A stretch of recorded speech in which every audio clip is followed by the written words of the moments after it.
Hi, everybody. Before we get to another great interview, the Two Opinionated podcast could really use your help. And it's easy, it's free.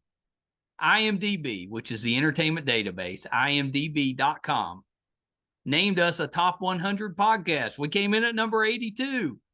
That's a big deal because there's 15 million podcasts and growing.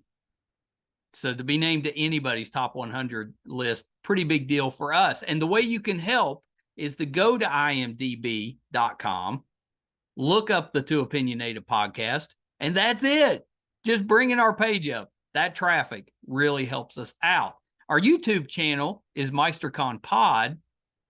All we ask is that you subscribe.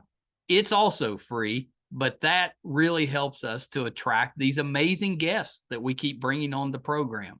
And that's it. Two easy ways for you to support us, and we would really appreciate the help. Now let's get to that interview. Hi, everybody. Welcome to another edition of Two Opinionated. I'm so excited. Today I've got author Dr. Clare Anyiam-Osigwe. So welcome, Dr. Clare. Hey, tell me what, before we get started, how bad did I mess that up? Was I anywhere close? you were so good. You know what? You're like the third American podcast I've done. And actually, you've all been really good. You've got more of a Southern drawl. That's right. So that annual, that must have been a little bit difficult. But the Osigwe was really good. And that's the part that people usually get wrong. So the phonetics is an yam, even though it's spelled Anyiam. Yep. So that's the trick. Anyam, really Anyam. quick. Osigwe. Anyam. Anyam. Osigwe. Yeah, that's it. Okay. I tried, like I heard you pronounce it, and I was like, well, okay, I'll try. But you did good. I may have gotten a little bit close, but it sounds so much prettier when you say it.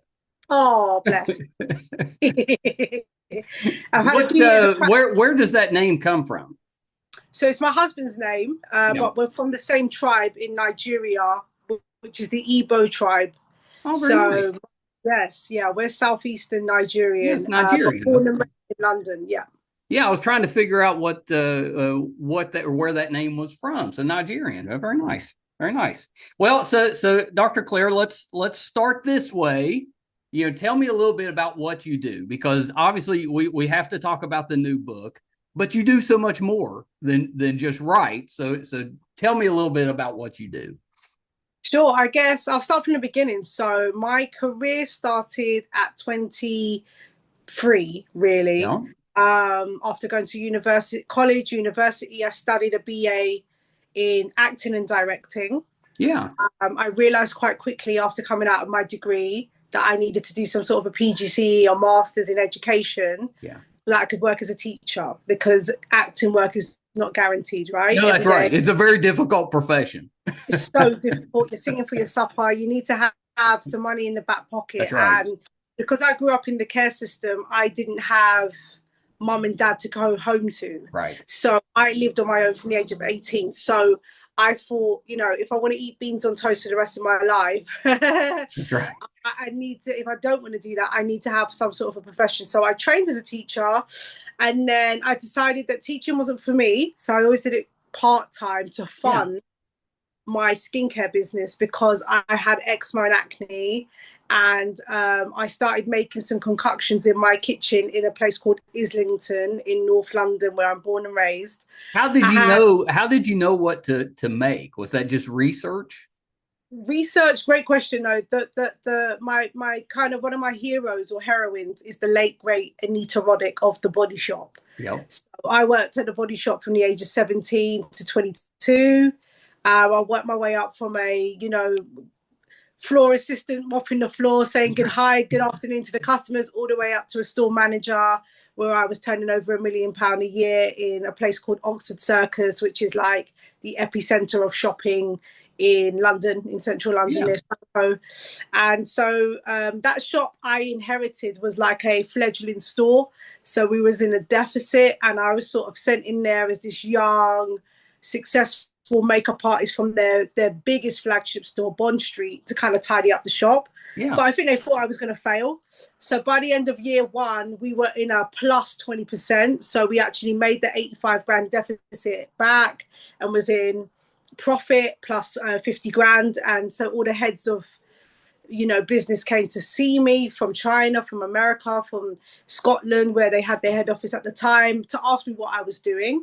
And I guess that's like the genesis of me understanding that when you treat people good, you get the best out of them. That's right. Basically, what I did is just like really treat my staff like every section of the shop was their own business, and they needed to know how much we were making every hour. They needed to replenish it. If someone stole from it or broke, an item, they needed to like write it off or write it down. I would get everyone breakfast, because if you did the 7 to 4 shift with me, I would, take you to Pret a Manger and get you like a whole lot like lovely breakfast bap. And if you did the late shift with me, like the 12 till 9, and you smashed the targets, I would buy you dinner.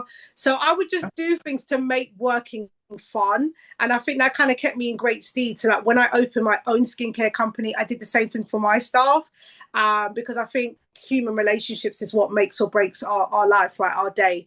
That's how we treat each other, and what you want to get out of people, you give to them. So I always wanted to get love from people. So I led with love, right? So that was that. And then before I was a podcaster, I ran right, call centers, and that's exactly the philosophy I always had, because those people that are on the phone, kind of the frontline workers, that's the hard stuff. I figured my job was the easy stuff, because I'm just kind of managing that. They're actually having to deal with the public, and I always felt that way. If you put positive in, you get positive out. You treat people the way that you want to be treated. That's usually how you get treated. That's it. Yep. We're all just mirroring energy at the end of the day. Yeah. And so I learned those philosophies from Anita, after training with her at Bond Street, learning the formulations of natural skincare products. So I took some of her formulas, remixed them, being the alchemist and being an African. Yeah. We always have a kind of an origin of sorts of our grandma did this, or mummy used to put aloe vera, okra juice together, and that would soothe, if I was running through the park and got stingy nettles on me. So we always have natural remedies as African people. So that was nothing new to me. And obviously Anita was very open about the fact that she spent decades traveling the whole of Africa, right? Looking for natural ingredients. So the two really went together. So I made my skincare company Pre-May Skincare. It became the world's first allergen-friendly vegan beauty company. I got that accreditation from Allergy UK. I was servicing people all over the world through my website. Amazing. And various pop-up shops that I had.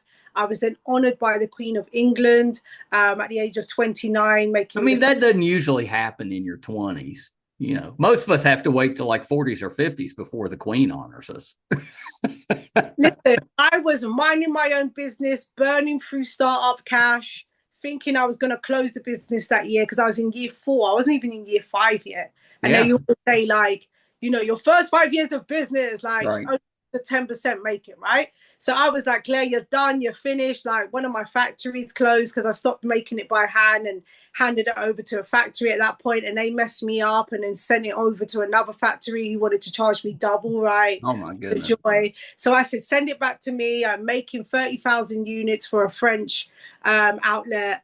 And I just thought, you know what? I am so stressed out. And then I got a call from the cabinet, and they were like, Claire, we've been trying to get in touch. And I thought, oh my God, have I not paid my taxes now? Go jail, like, it's finished, I'm over. And they were like, no, we've been trying to get in touch with you because we literally, like, you've been honored. Do you want to accept? Because we know historically, because of colonialism, Afro-Caribbean people don't always accept the honor. And I said, you know what? My dad would have been really proud of me. I lost my dad when I was 9 to a diabetic coma. And obviously having all of this interest in health and wellness and beauty really honors the fact that, I saw from a young age how easy it is to lose your life if you don't take care of your health. My dad was 57, leaving 5 children. Young. It's very young. And so I thought to myself, you know what, I'm going to be on this lifelong mission to make sure that if I've got information that can help people, I'm going to give it to you, you know, free, paid, whatever. It's just that's my core, marked by my father. So I said my dad would really be proud of the work that I've done, because he wanted me to be a nurse, but working on the NHS, you guys call it, what do you call it over there? Like state funded, you know, hospitals, like. Right. Right. Yeah. You don't make a ton of money with No, you don't. hospitals. It's a really Yeah. kind of like teachers, you know, you're kind of civil servants, and you know, you don't get this kind of illustrious career. You're on a Right. minimum wage. So to have carved out a business that I made in my kitchen sink using some basic formulas from Anita, from research, from mixing and blending and trying it out every week at a local farmers market called Spitalfields. Shout out Spitalfields in East London. I created this like miniature, minute empire of really loyal fans, a cult fan base that obviously got me noticed by the now King Charles's cousin, who became a loyal customer, celebrities all around the world Love that. for this.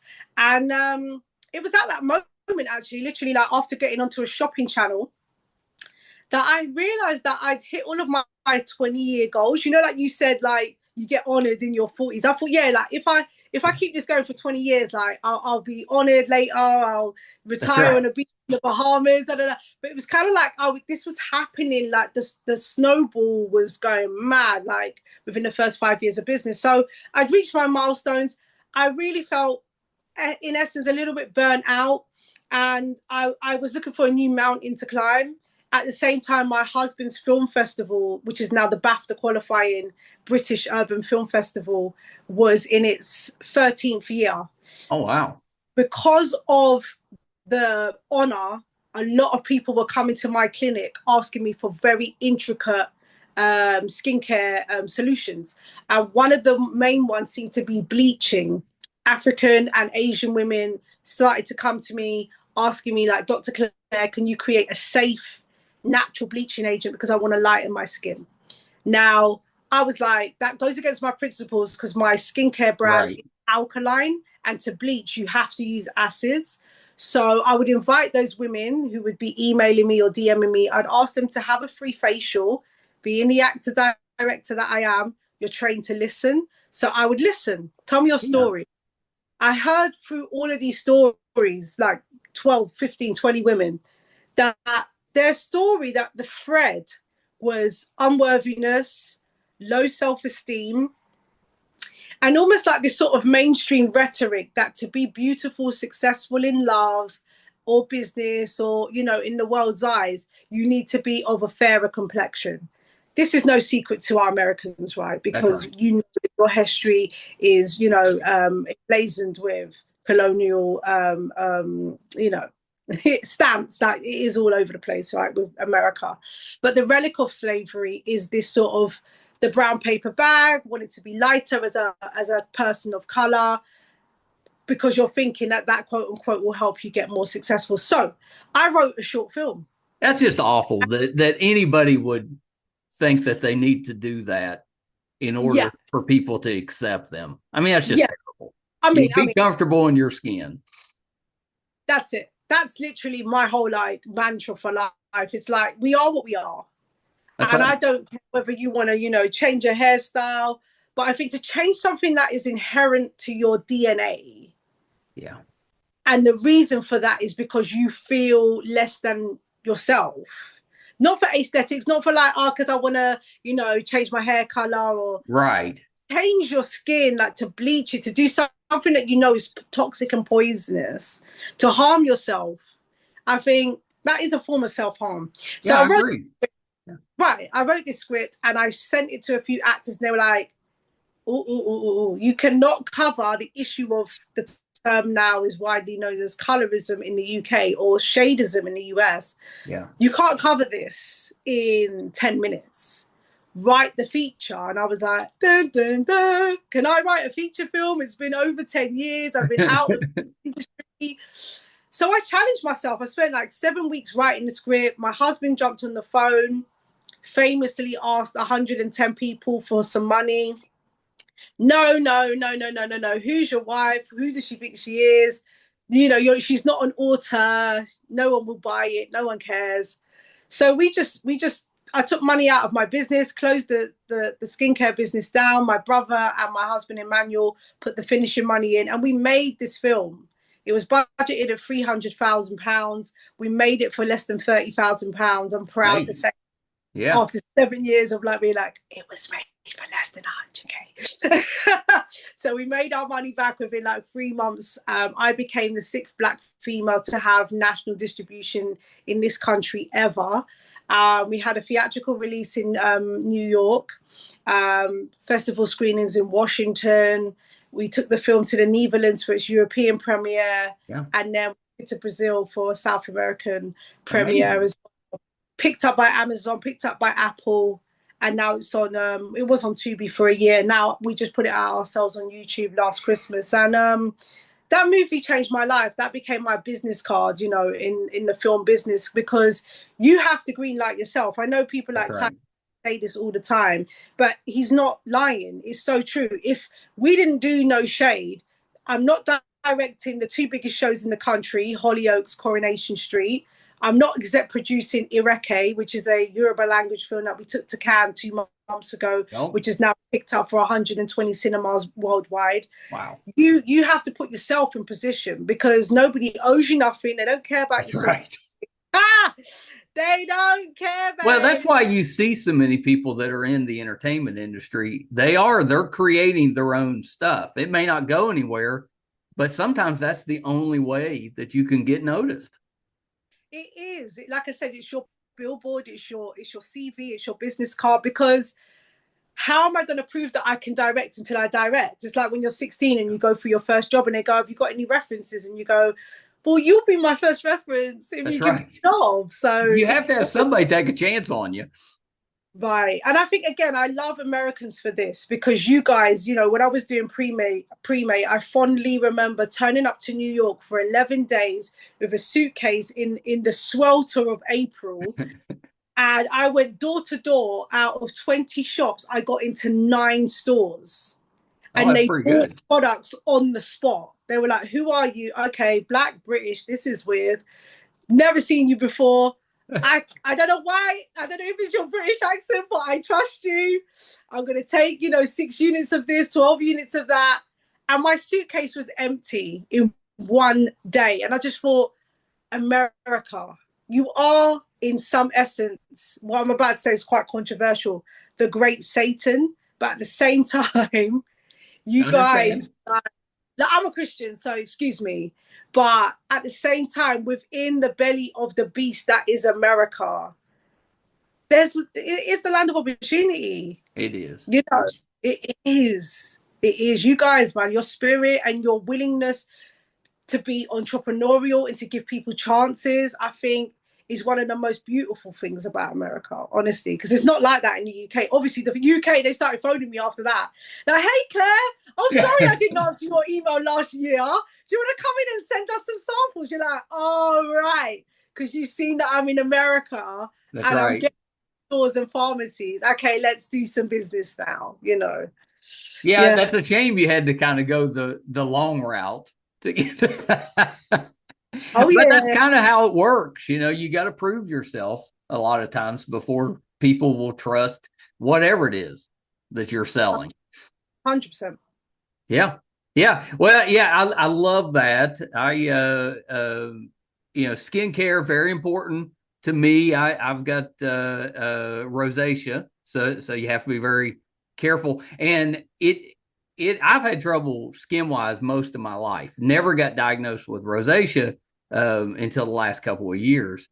Once they got me on the right medication stuff, really made a difference. There you go. I was like, boy, I wish I'd had that when I was younger. Did you experience bullying or? No, because most of my stuff was, I really didn't have trouble with, like, growing up, I just had bad skin off and on. Never knew why. And then it turned out in my 20s, diagnosed with celiac, which that was a lot of it. That was a lot of my skin trouble. Got that under control. I've been under, now it's been, 25 years. So I'm good there. Last year I got diagnosed with Parkinson's. Oh, And that, like the year leading up to that diagnosis is when the rosacea really came out. So really came out. So I don't know if that was tied with the Parkinson's starting up. I don't know. I don't know if that triggered it or what, but they were able to, kind of get that under control. But it took a little while. You got to experiment with a few different things and you, find what works for you. that's right, because not everything that is natural works for That's right. everyone. We all have our own natural biology, Yeah. biochemistry, and we, When there can always be so many factors affecting it.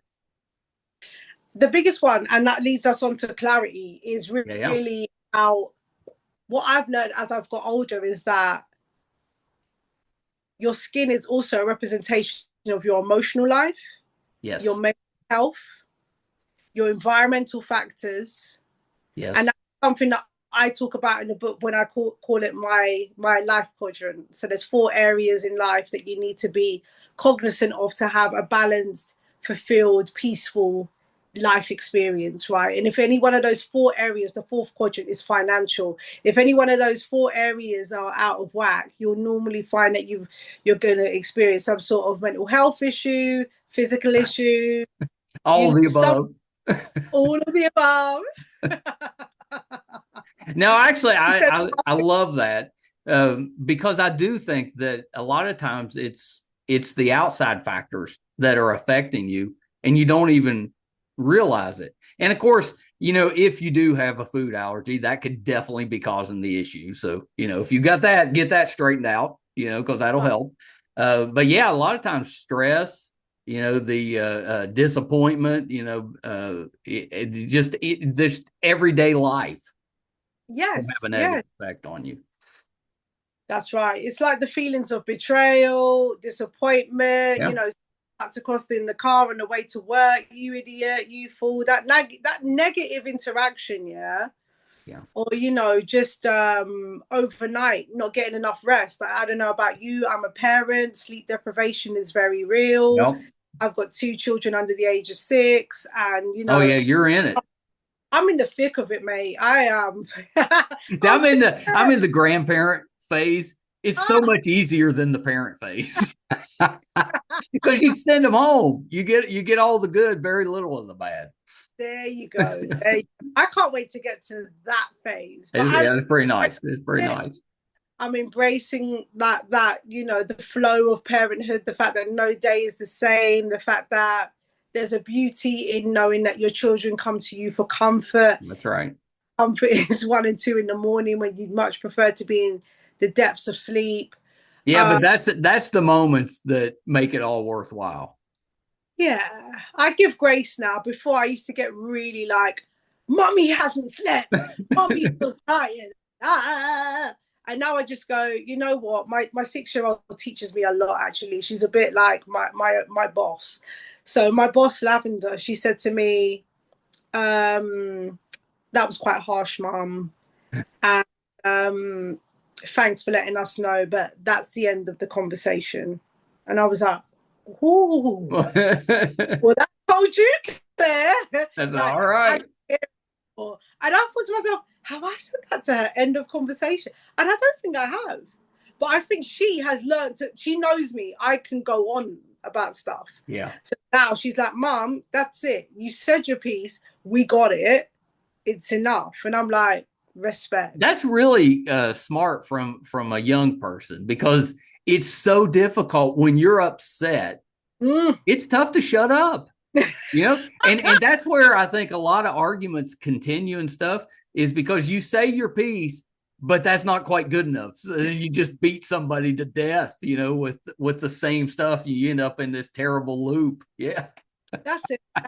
That's it. No, I just think to myself, wow, I wish I had her vocab and vernacular at Yeah. 6, because I'm just learning this as an adult, to feel, to close your mouth, to just leave it, to trust in the Lord. Like this has come to me in my Yeah, third. I mean, that's really good insight from a young person. That's great. So the book's clarity. Where'd the idea for it to come about, and then give us, what exactly is clarity about? sure. So clarity came to me after a tumultuous first year of motherhood. Okay. So describing to you, no shade, that was 2018, a whole theatrical release of 2019. So Larry was born in 2019 of February. Yep.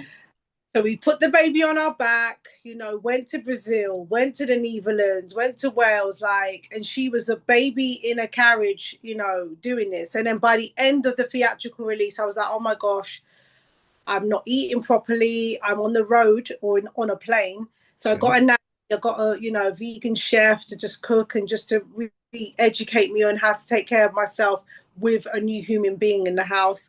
And I woke up on Lavender's first birthday, February the 1st, 2020, to a church full of 200 guests for her confirmation christening day. Yeah. And I had Bell's palsy. I Oh. had facial paralysis. Yeah. So the Oh, that's left side terrifying. of oh my goodness, like you wouldn't believe. I couldn't eat, drink was falling out of my mouth, couldn't consume anything, was petrified. But I thought it was a tooth issue. So I Yeah. booked an appointment with a private dentist quickly just to get seen immediately. And they were like, no, no, no, this is nothing dental, go straight to A&E. It looks like you're having a stroke. So I'm like 34 and I'm like, a stroke? What the? Yeah, Go that's to the hospital. They're like, terrifying. okay, wow, you do have something called Bell's palsy.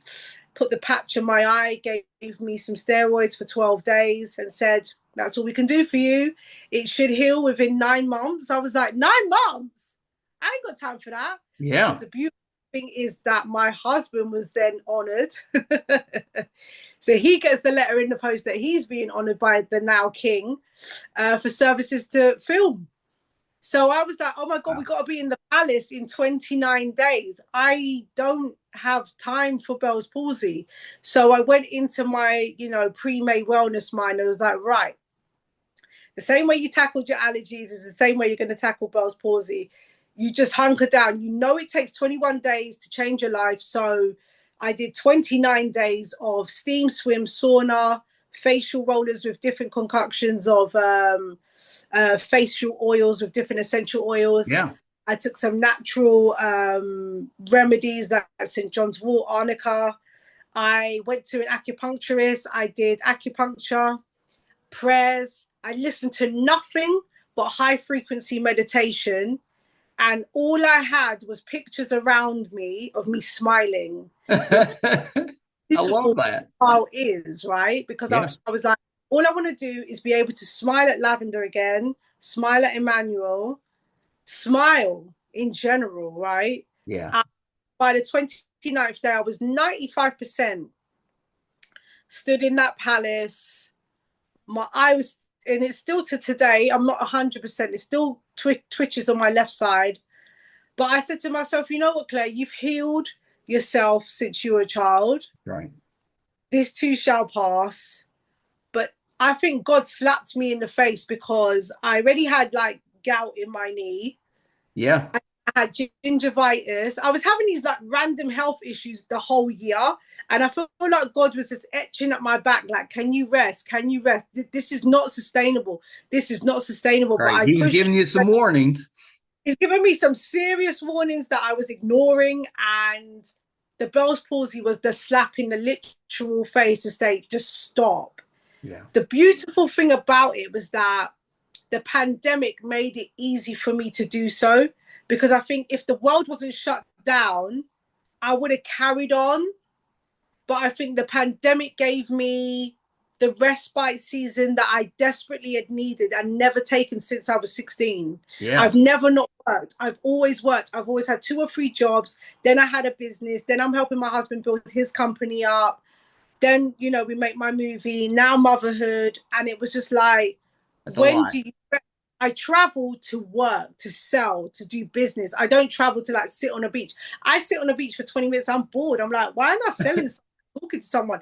What's going on here? What, we're just supposed to like lie down on the lounger and get a suntan? That's dry. So that moment onwards, me and my husband looked at each other and was like, we are not living well. we need to get really clear on what that looks like. Yeah. If we had all the money in the world and had all the resources to do all the beautiful things that we want to do personally and professionally. So we put our vision boards together. I started writing clarity. It's just some jotted notes, some journaling. And then I was pregnant with my second baby by that summer. Yep. And then when baby was born, Eden, I started writing the book properly because I'd had a whole year of nothingness, stillness. I got some therapy for stuff about my dad, you know, losing him from a young age, growing up in the foster care system, my mum's mental health, not being parented throughout my life.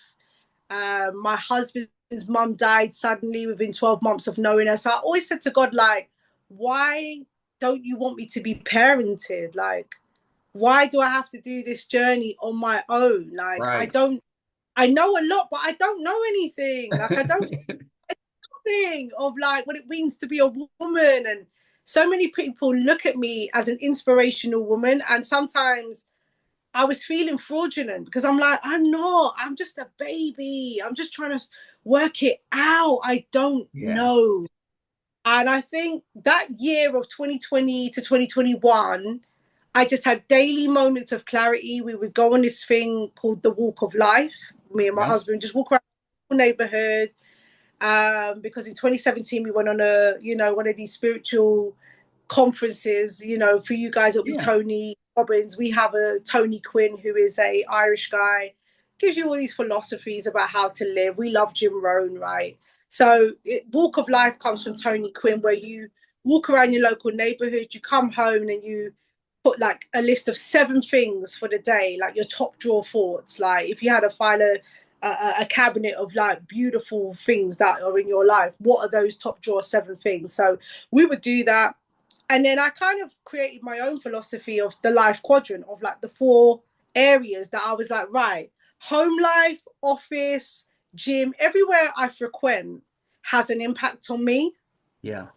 How I look and feel, like how I look physically, it is what it is. You've got to take care of yourself, right? And make that daily effort to take care, to eat well, to work out, even if working out is putting on Lady Gaga on full blast and hoovering with your sweatpants. So like whatever you got to do to move your body, you've got to move. That's right. Your mental and spiritual, and those are interchangeable for some people. I did leave Christ throughout my 20s. I was into like astrology and new age. I tried crystals. I did all that. I had to renounce all of that. I had to leave that behind, come into Christ, which I did when I became a mom. And I love Christianity and what it represents for me. Right. That religion can be manipulative and, you know, controlling for others. And my childhood with Christ was very fear-based. Don't do this, God will punish you. Yeah, same. My grandfather was a fire and brimstone Baptist preacher. So I grew up that way. So I totally get those feelings. You know what?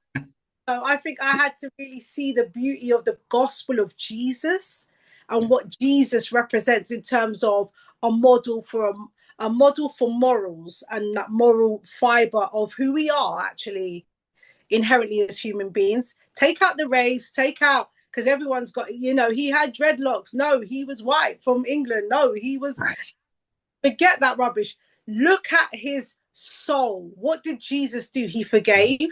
Yes. He was obedient. Yes. He loved his neighbors, even though they killed him in the end. Right? For sure. That right. We die to self. There's a lot of times, you know, as an adult now, I give people grace. They come at me terribly, you know, whether it's petty jealousy, you know, silly arguments, strife. And I say to myself, you know what? I don't know what you're going through, but I wish you well. And I mean that. Before I would say, I wish you well, I'd be like, idiot. Why? But now I'm like, I wish everyone the best. Because I know we're all just energy. If I have one single thought about you, it's only going to come around back. That's to right. this. That's right. Right. Well, and you never know what someone else is going through. There's probably a reason or a motivation of them acting poorly. We just don't know it. We don't know it. And sometimes they're not even aware. Yeah. So that's how Clarity was born. It took me 3 years to edit it, shape it. And then I parked it. Like last year, I was like, nah, that's never seen the light of day. Like, you think you're so important, Claire? Like, why would you even write a book? Who are you? Like, everyone said what you're gonna say, and then it was really my husband who was like, "There's no one on this planet that has your story because it's That's right. yours." He's right. And I was like, "All right, all right." So what are you saying? He's like, "Just put it out. Yeah. Put it out. What happens, right?" And I did that, and actually, putting it out was so scary. It's only been out for 8 weeks, so it's it's like literally a newborn baby. And now it's been picked up. I've got a publicist. We're going to do a book tour, which is going to be international. Amazing. Oh, that's terrific. Africa, back to the UK. I'm doing a sip and sign in a couple of weeks for my birthday, just for local close friends and family. And yeah, I just, you know what, the feedback that I've got so far, I just feel like it's just truly a gift. Like I had a turn the other day where I was like, Claire, this is crap. You're rubbish. Way to go, babe. Who do you think you are? And I literally went and got my own Clarity book and my own Clarity journal. And I was like, just do your quadrants. Just start that's there. right.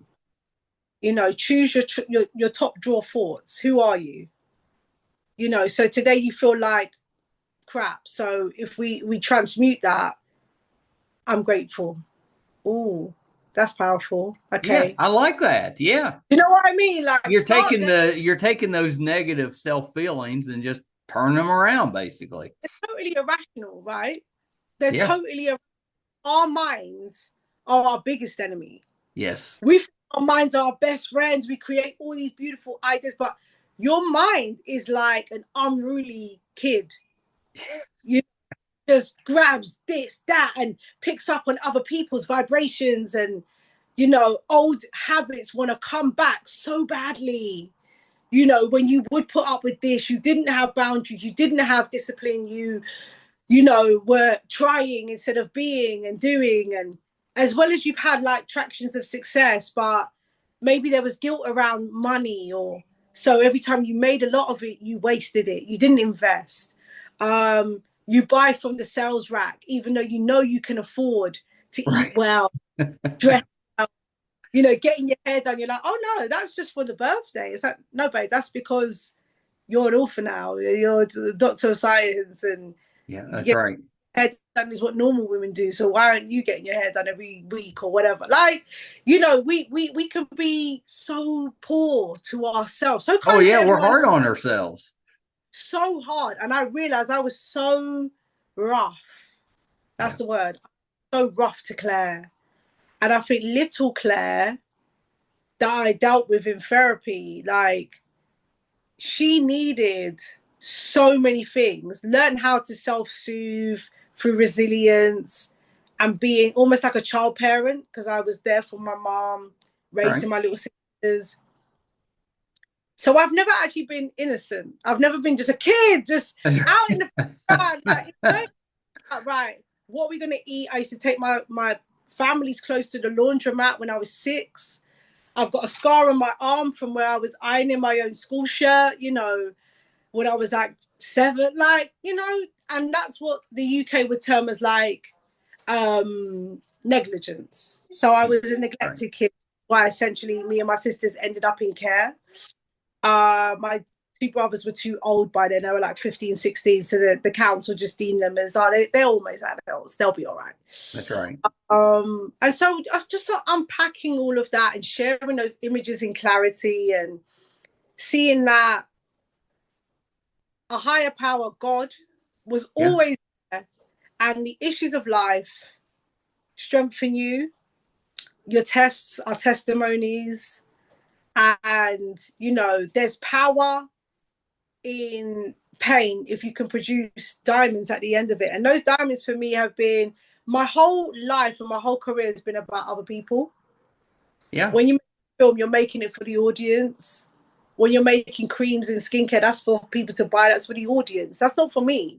Because I can hold and look beautiful and then I'm good. And I could be a high-powered doctor at a firm, or I could have been a head teacher at a school and earn really good money and no one will see me ever again. But I think my calling to, that inner calling to do stuff that involves helping the world at large, and I think that's the undercurrent of clarity, is like, look, anytime you want to ask me, well, Claire, how did you do it? You had 2 small children, you was a filmmaker, dermatologist turned TV filmmaker, like TV director, film. How? And I say, look, man, it was by no stretch of the imagination easy, but I had this framework. And anytime one of those legs on that 4-legged chair are a little bit wobbly, I know it can get chaotic. So I go back, check, has the house been cleaned? Yep. Have I done my 10,000 steps? Is the fridge full of, nutritious meals, or is it chips and snacks because we're on the fly again and we're busy? Have I prayed? Have I given thanks today? Right. Then I know I'm good. Yeah, I love all of that. So who is Clarity for? Who should read the book? I think anyone who has experienced a level of burnout. Yeah. I think all of us have done that. I think so. And that's a broad audience of people. I think people who are experiencing early parenthood, and that doesn't age, because some people are parents in their teenagers or later life, and they're like, how do I make that adjustment? Because you do die. There's a death, that comes where you say goodbye. Well, you're losing your individuality a little bit. Completely. Like, you're not going to go to the bathroom on your own for a couple of years. Like 2 weeks of giving birth to Lavender, like, I wanted to get my nails painted for the first time in months. And I had her on my chest in the nail shop. I like sat down and they done my nails and I was like, there's a person on me. Yeah, that's your buddy now. And it's like, I'm never going to be able to do anything on my own again. And that was confronting, because the way we present parenthood or good parenthood online is like, of course, babe, hold the baby, forget yourself, or, and it's all very influencer feeling. If you don't have the cream colored bedding and the right pajamas and the beautiful cradle, you're terrible. You failed. It's like, babe, parenthood is not an aesthetic.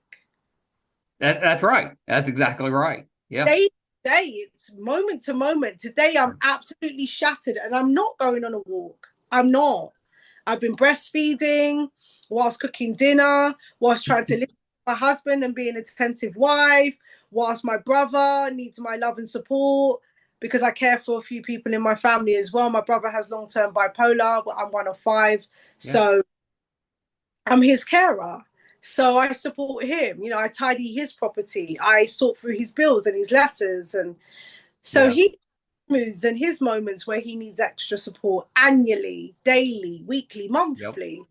And then I have clients, that rely on me. So I feel like it's just, it's a beautiful resource for anyone that wants to make life work. It's not about a number. I'm not going to tell you how to become a multi-millionaire. That's right. But I know millionaires who are sick, unhealthy. That's right.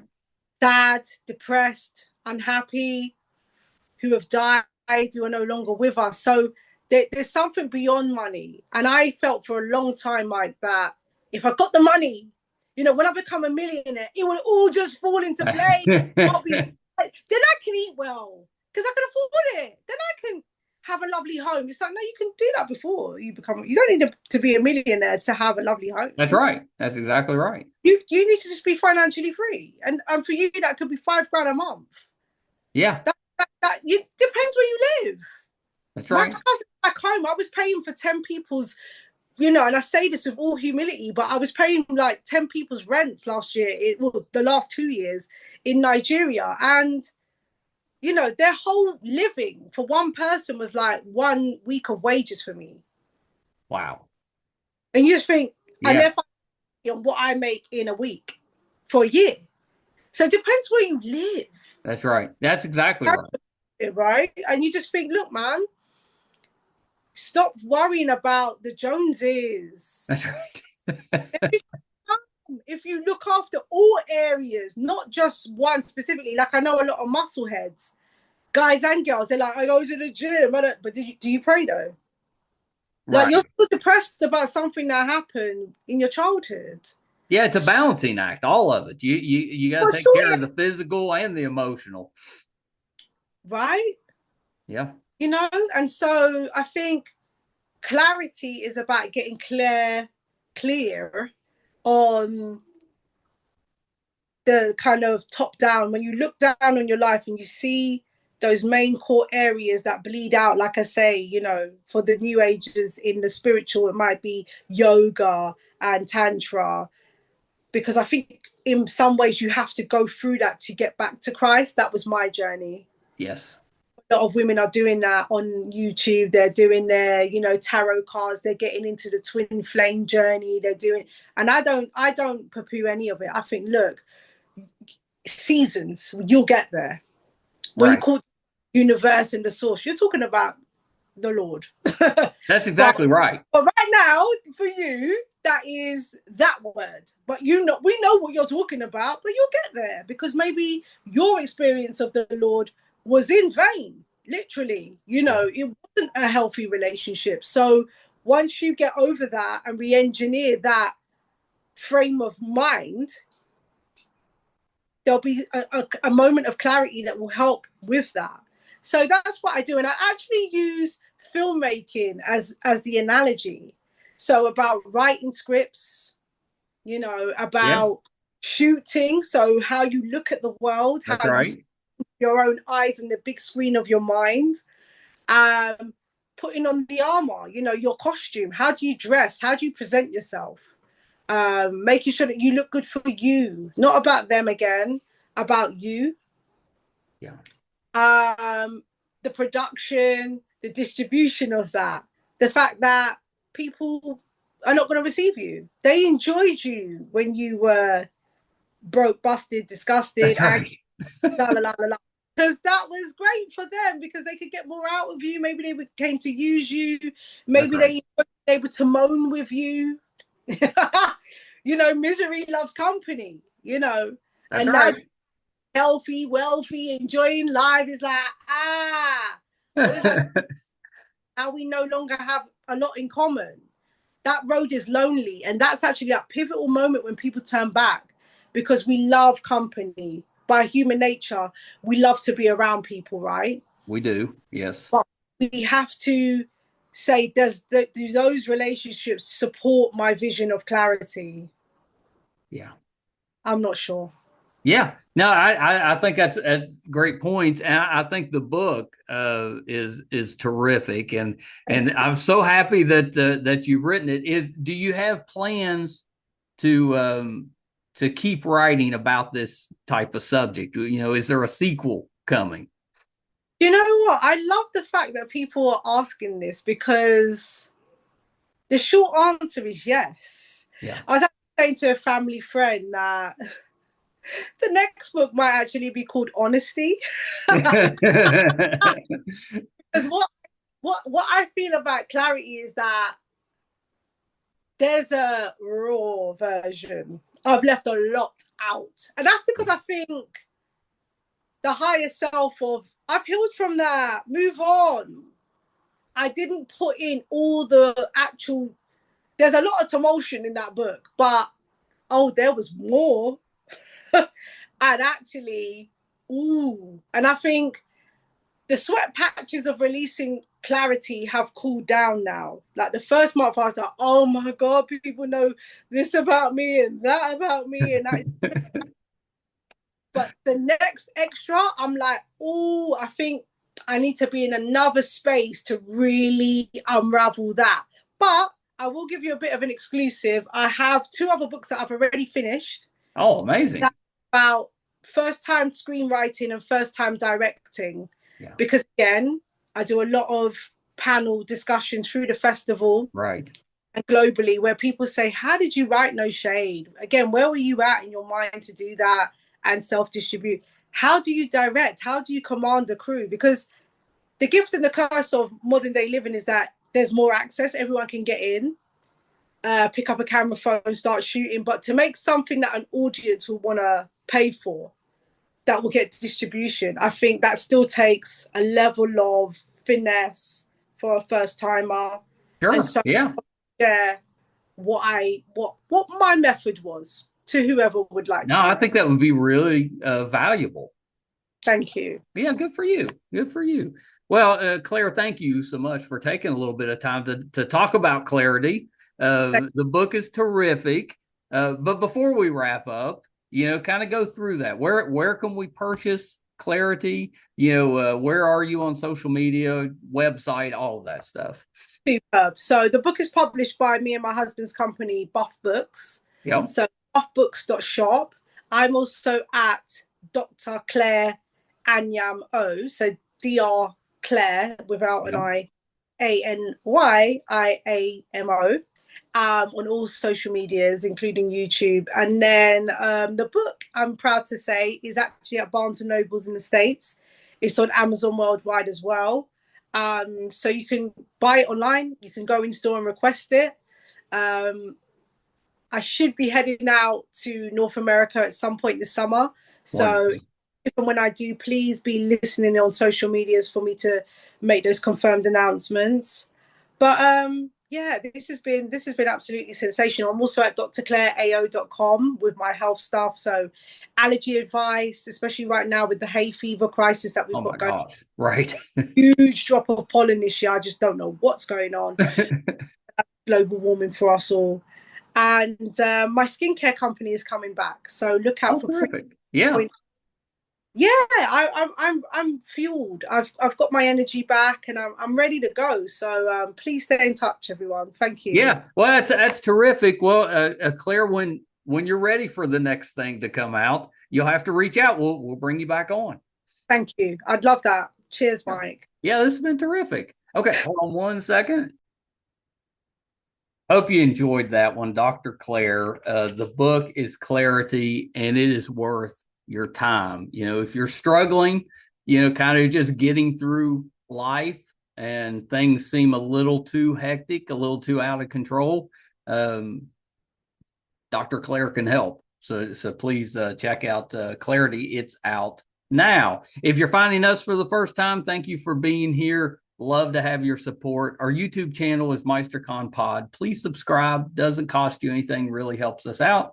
Our website is meistercon.com. You can find almost 1,000 episodes, audio and video versions at the website, meistercon.com. Thank you guys so much. Till next time. Bye, everybody.